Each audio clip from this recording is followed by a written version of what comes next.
লোকসভা নির্বাচনের মুখেই আমরা যেমন একদিকে দেখলাম যে হুগলির নির্বাচনে একটি কেন্দ্রে 3 জন প্রার্থীর নাম প্রকাশ্যে এসেছে, তেমনই আবার কিন্তু এগরায় বিজেপির গোষ্ঠী কোন্দল প্রকাশ্যে এসেছে, যেখানে পদ্ম প্রার্থীর থেকে টাকা নেওয়ার অভিযোগ উঠে আসছে।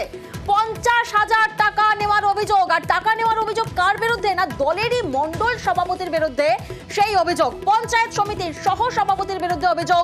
নির্দল প্রার্থীর সঙ্গে হাত মিলিয়ে দলের প্রার্থীকে হারানো হয়, আর দলীয় নেতৃত্বের শাস্তির দাবিতে এবার সরব বিজেপি প্রার্থী।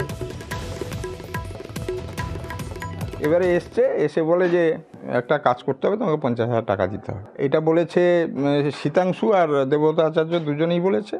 তারপরে এই টাকা নিয়ে গেল, আর আমি নমিনেশন ফাইল করলাম, ইলেকশনে প্রতিদ্বন্দ্বীও করলাম, কিন্তু ওদের সঙ্গে সমানে কোনো কাজই তো করলো না।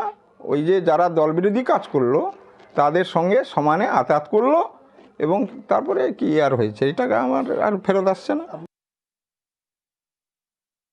আমার কাছে কোনো রিপোর্টই নেই, কারণ আমার তো এই বিষয়টা জানাই নেই।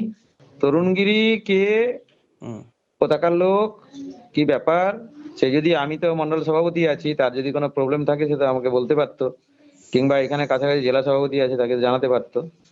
ও কে বা কিভাবে কারা কি করছে না করছে সে তো আমার কাছে রিপোর্ট এখনো আসেনি। তা আসলে যখন অভিযোগ জানিয়েছে উপর নেতৃত্বের কাছে, যখন রিপোর্ট আমার কাছে আসবে তখন আমি কিছু বলার বিষয় আছে।